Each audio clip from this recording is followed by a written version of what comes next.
I can feel it coming the minute Henry grabs my leash, that extra bounce in his step as he says, "Ready, Frank? We're going to the beach." Now, as much as I try to play it cool, there's something about the word beach that lights a fire in my bulldog belly. The beach means endless sand, strange smells, and best of all, freedom. Well, as much freedom as you get on a leash in Brooklyn. Henry opens the car door, and I bound out, my paws hitting the sand like I'm some kind of four-legged beach conqueror. The sand's warm, gritty texture presses against my paw pads. Not to be dramatic, but it's kind of like stepping onto my own kingdom, a little paradise reserved just for Frank and his adoring subjects, also known as everyone else on the beach. The air is different here, salty, a bit damp, with hints of seaweed, which I learned after tasting it a few too many times that it's not as delicious as it smells. There's also that terrifying sound, the ocean. You'd think that after months of beach outings with Henry, I'd have come to terms with the whole waves crashing thing, but nope. Every time they rush toward me, I'm convinced they're out to get me. It's as if they've been lying in wait, building up all that energy just to pounce on poor, unsuspecting Frank. "Come on, Frank, it's just water," Henry says, laughing. He doesn't get it. Sure, he's taller, but it's not like he's the one staring down an entire wall of moving water. I shoot him my best easy-for-you-to-say look before tiptoeing back up the shore. If there's one thing I can't stand more than the waves, it's those beady-eyed little sky demons that Henry calls seagulls.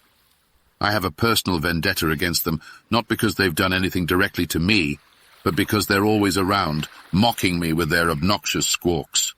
They're bold, too, these feathery bandits, sneaking up to steal snacks right out of people's hands. Henry thinks it's funny, watching me try to chase them off, but he doesn't understand. They're ruining my beach experience. "Frank, they're just birds." He laughs as I bark at them, practically leaping in their direction. I'd get one too, if it weren't for this darn leash. The moment I get a running start, they're up in the air, just out of reach, looking down at me like I'm some kind of ground-dwelling peasant. I can practically hear their little birdie laughs. But every so often, just for a split second, I feel like I could catch one. And let me tell you, if that day ever comes, those seagulls are going to regret every squawk they've ever thrown my way. The beach isn't just a place for me and Henry. It's where all my buddies show up too. There's Rocky, the scrappy Jack Russell who thinks he owns the beach. He doesn't, but I let him think he does. And then there's Lola, the golden retriever who loves everyone and everything. Rocky's a bit of a hothead, always challenging me to little races along the shore.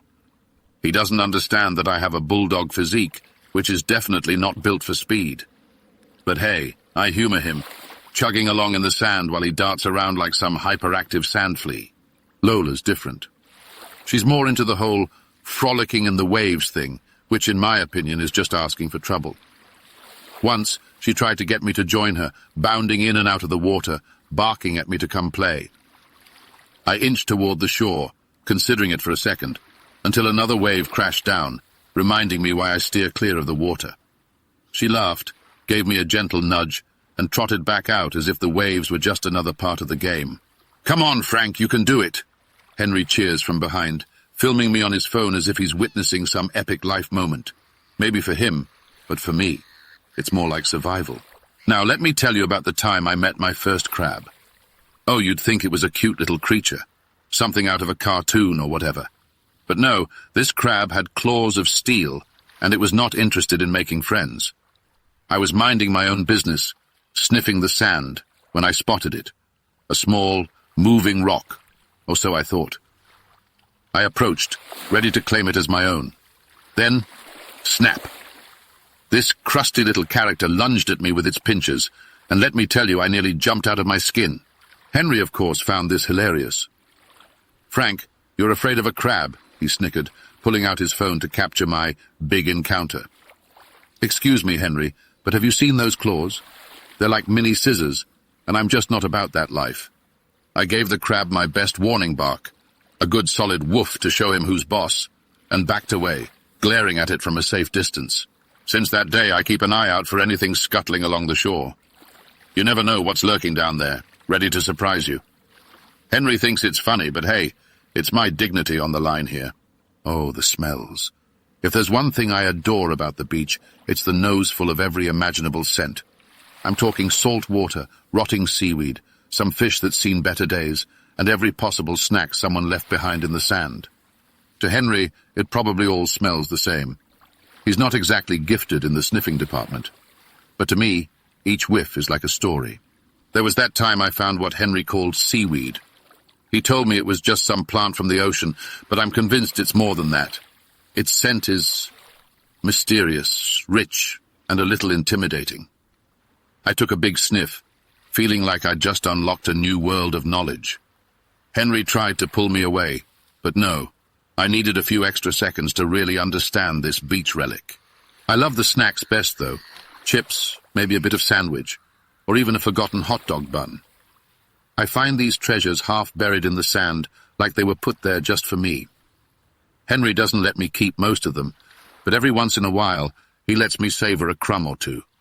I think he understands the importance of these little moments. Then there was the time we stayed late for a bonfire night.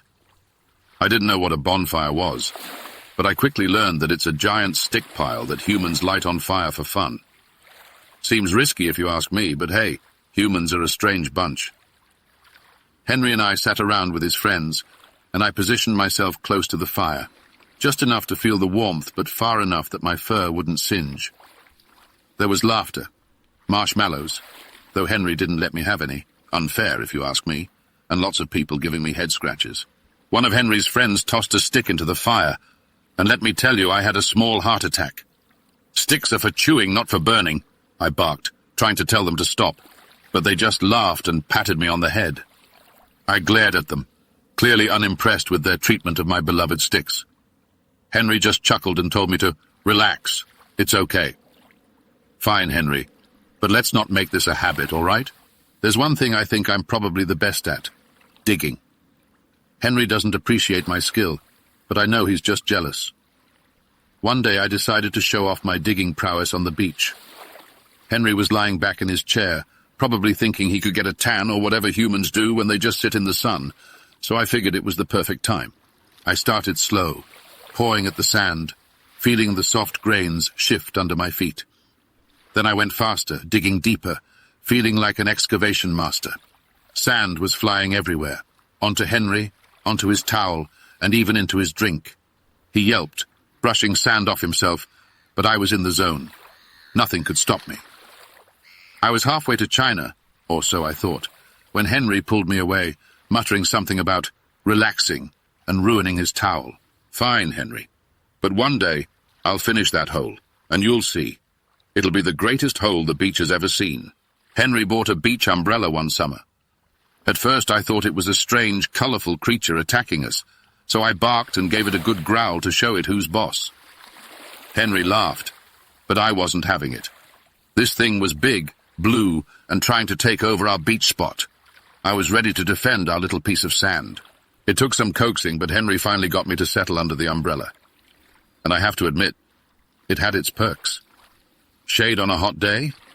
Not bad. But I still kept a wary eye on it. You never know with these beach contraptions. They're shifty. I'd lay down, panting in the shade, but one ear stayed perked up, just in case it tried anything. By evening, when the sun starts to dip below the horizon, I usually settle down next to Henry, both of us watching the waves. This part, I'll admit, has a certain magic to it. There's no more barking, no more seagull chasing.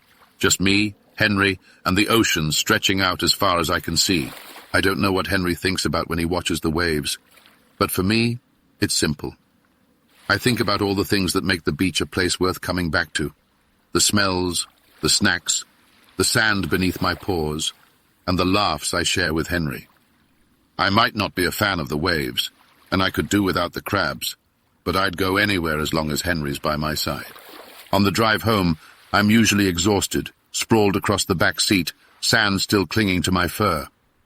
Henry hums along to his favorite songs, glancing back at me now and then with a smile. I know that look. It's a look that says, today was a good day, and it was. Sure, the ocean might still be a bit too big and wild for me, and the seagulls might forever be my arch-nemesis.